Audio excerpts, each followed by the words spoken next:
Quem nunca se preocupou de estar comendo muitos doces?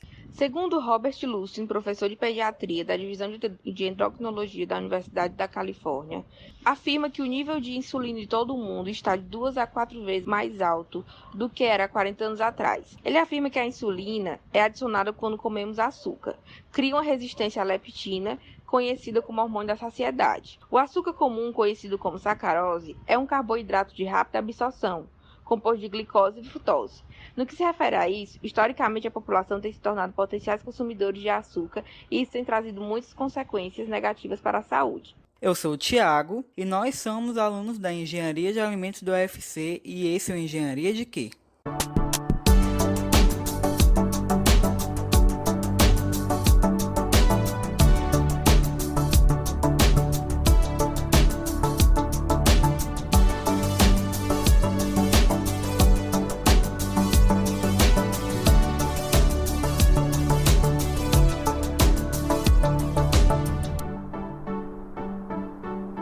Hoje estamos com a professora Andréa Cardoso, professora da UFC e coordenadora do curso de graduação de Engenharia de Alimentos, para responder algumas perguntas sobre o tema consumo de açúcar, prós e contras.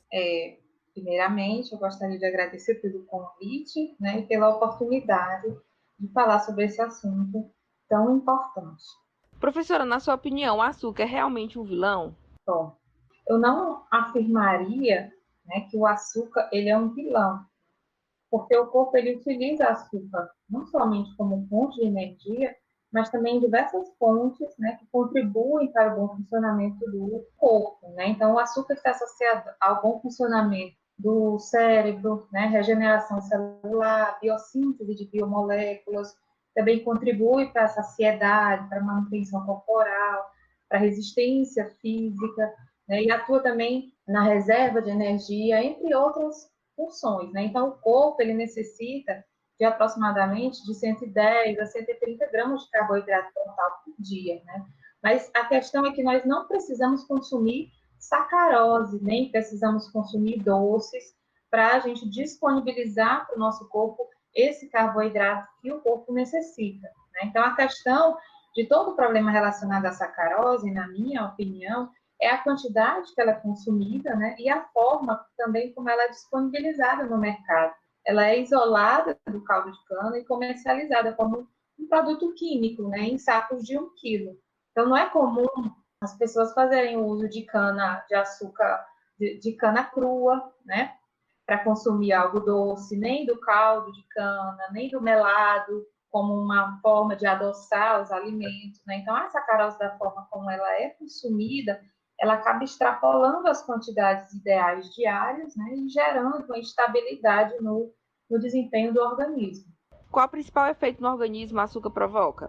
Ok, então um dos efeitos mais preocupantes do açúcar é que ele pode provocar dependência, né? Então, a ingestão do açúcar vai ativar receptores na língua que enviam sinais para o cérebro, ativando vias de recompensa, né? E liberando hormônios de bem-estar, como é o caso da dopamina, né? E essa sensação de bem-estar, ela pode levar à dependência e, consequentemente, ao consumo em excesso. Então, quando os níveis de açúcar no sangue eles são elevados, várias reações são desencadeadas no corpo na tentativa de regularizar e reduzir o açúcar no sangue, né? Então, por exemplo, as células do pâncreas, elas secretam a insulina para metabolizar e disponibilizar a glicose para o tecido adiposo, para o tecido muscular, né? E esse excesso crônico de açúcar no sangue, quando a gente faz um alto consumo de açúcar, ele pode causar resistência, né, aos efeitos da insulina, ou então o pâncreas pode não ser mais capaz de produzir insulina suficiente para metabolizar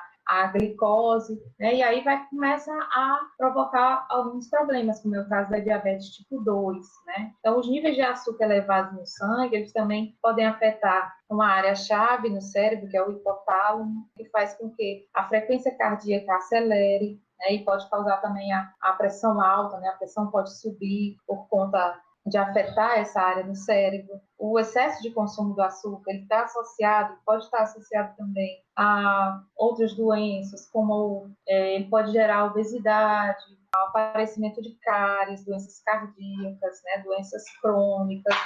malefícios à saúde mental, enfraquecimento no sistema imunológico, né? Ou seja, tudo associado ao excesso do consumo, né? O que preocupa e o perigo está sempre no consumo em excesso. Os brasileiros, em sua maioria, não reconhecem a proporção de açúcares presentes nos alimentos consumidos cotidianamente. Tampouco têm conhecimento sobre a diferença de açúcares listados nos rótulos de produtos industrializados. A falta de clareza fica ainda mais evidente quando os participantes responderam quais alimentos continham o ingrediente. Pesquisa encomendada pela WW Vigilantes do Peso, em parceria com a Opinion Box, revela que 37% dos brasileiros ultrapassam o consumo diário de até 6 colheres de chá de açúcar. A Organização Mundial da Saúde, OMS, recomenda a ingestão de até 25 gramas do produto por dia. O levantamento ouviu mais de 1.000 pessoas de 18 a 50 anos de idade em todas as regiões do Brasil. A pesquisa mostra ainda que a falta de conhecimento sobre a presença do açúcar nos alimentos influencia no excesso do consumo. A falta de clareza fica ainda mais evidente quando os participantes responderam quais alimentos continham o ingrediente. Enquanto 93% reconheceram que há açúcar em bolos e tortas, o índice cai para 45% na percepção sobre macarrão e massas em geral. Os carboidratos comuns ainda tiveram uma das maiores taxas de consumo semanal dos respondentes, 52%, ao lado de outros produtos como açúcar, como doces e biscoitos, 53%. Diante desse levantamento, que ideia é possível seguir para que esses altos índices de desconhecimento alimentar na população brasileira sejam reduzidos? O engenheiro de alimentos, ele precisa, né, estar sempre inovando, desenvolvendo produtos atrativos, com novas tecnologias, com custo reduzido, né? Existe sempre essa pressão para que isso aconteça e realmente nós não podemos parar de inovar. Mas é fundamental que a gente atue com foco nessa clareza de informações para os consumidores, né? Com foco na saúde do consumidor, né? Nos impactos ambientais, no controle da exploração dos recursos naturais, né? E também visando sempre a sustentabilidade.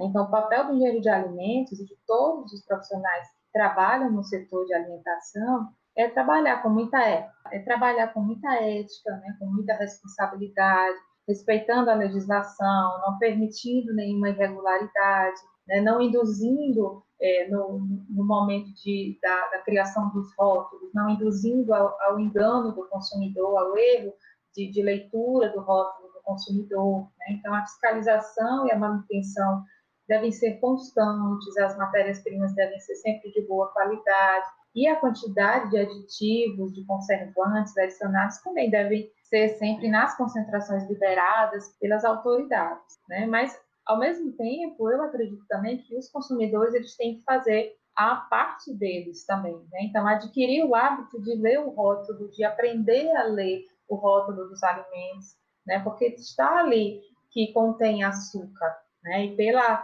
ordem, né, da listagem dos ingredientes, a gente sabe qual é o ingrediente que está em maior quantidade, né? Então, é importante que o consumidor ele busque informações sobre o que está consumindo, né? Não só alimentos, mas medicamentos, produtos de limpeza, produtos de higiene, né? E eu acredito também que o consumidor ele precisa conhecer bem as limitações do seu corpo, né? Se tem tendência a alergias, as suas intolerâncias, as vulnerabilidades gerais de cada um. Então, o consumidor ele precisa de educação no ato de se alimentar também, né? Então, usar de bom senso, de discernimento e evitar o consumo diário de alimentos super açucarados, super pigmentados, super aromatizados, super calóricos, né? Também. Dentro dos alimentos consumidos pela sociedade brasileira, existem variedades de açúcares e carboidratos que apresentam objetivos múltiplos no funcionamento do corpo. Sabendo dessa complexidade de moléculas e seus objetivos, quais os tipos de açúcares mais presentes nos alimentos e qual menos recomendado em termos de qualidade de vida? Bom, os mais presentes nos alimentos industrializados são o açúcar cristal e o açúcar refinado. Eles estão presentes nos sucos, nos refrigerantes, nos bolos, nas misturas para bolo, nos achocolatados, molhos, pães, sorvetes, chocolates, biscoitos, iogurtes, bolachas, né? E eles são os que estão mais presentes porque eles têm alto rendimento, né? Na composição deles, a gente encontra 99% de sacarose na composição tanto do cristal como do refinado, né? Em média. Eles também têm a questão de terem um custo menor em relação aos demais açúcares, né? E também eles conseguem possuir funcionalidades operacionais bastante vantajosos na produção dos alimentos. Então, por conta dessa alta concentração de sacarose na sua composição, eles acabam também, consequentemente, sendo os menos recomendados.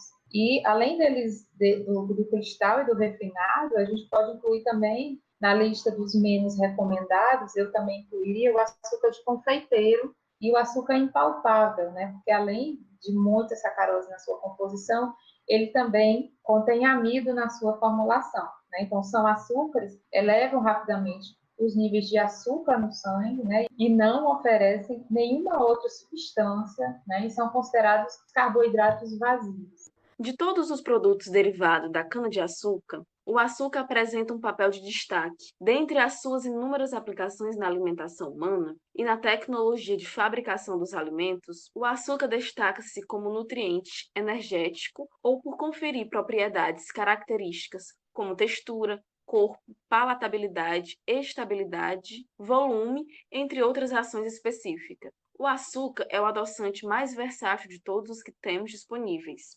Seu uso é comum em uma variedade de alimentos muito grande, devido a seus muitos atributos, que não podem ser duplicados por nenhum outro ingrediente, desta maneira sendo bastante empregado na indústria alimentícia, em diversos produtos, como geleias, sorvetes, frutas cristalizadas, sucos, biscoitos e entre outros. Quais seriam os tipos de açúcar disponível hoje no mercado e quais as suas principais aplicações na indústria?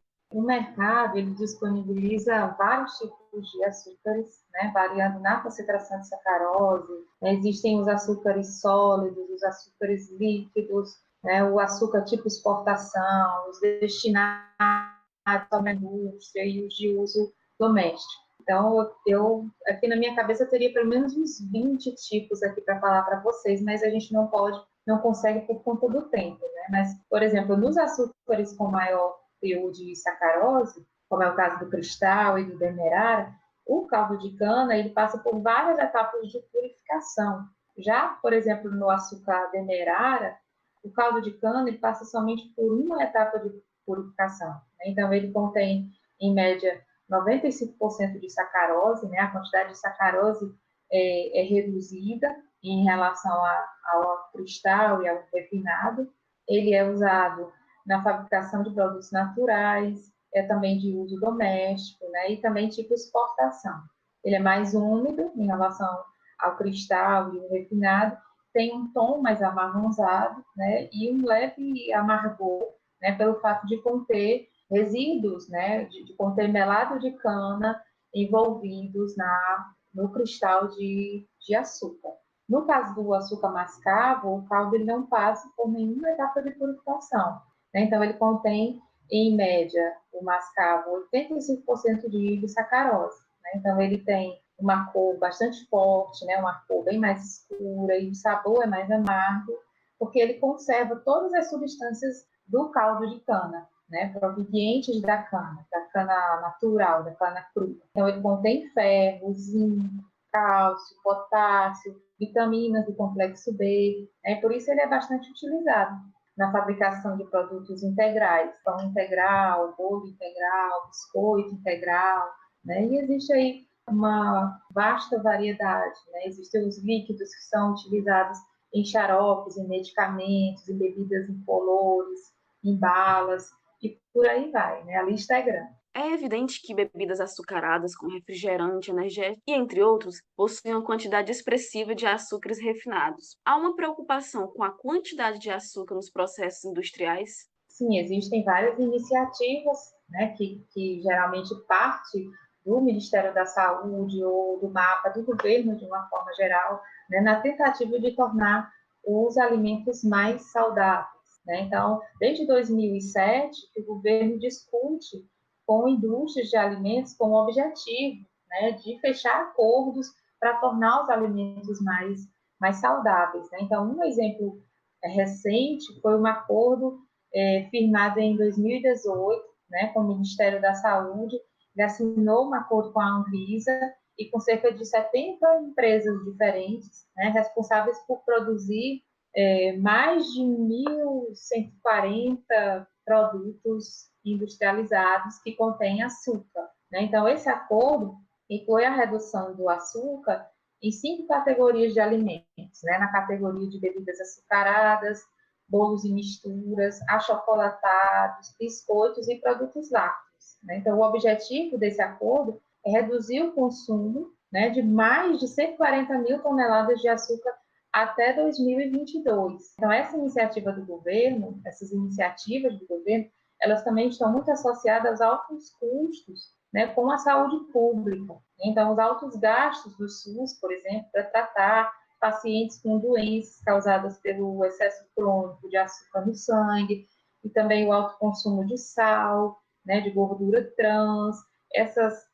isso também motiva bastante essas discussões e essas iniciativas, né? Então, nós, engenheiros de alimentos, temos um desafio grande aí pela frente, que é conseguir produzir alimentos com o mesmo padrão de qualidade, alimentos atrativos, né? Substituindo aí parcial ou totalmente o açúcar, o sal, a gordura trans, né? Mas nós vamos conseguir, com toda certeza. Dando fim a este podcast, gostaria de agradecer primeiramente à professora Andrea pela disponibilidade. Eu quem agradeço, espero ter respondido todas as perguntas, né, de forma esclarecedora aí para vocês, e estou sempre disponível para vocês precisarem. Obrigada. Obrigado também para quem ouviu até agora, e se você gostou, siga o nosso Instagram, que é o Engenharia de Quê, e fique ligado nos próximos episódios no Spotify. Até a próxima!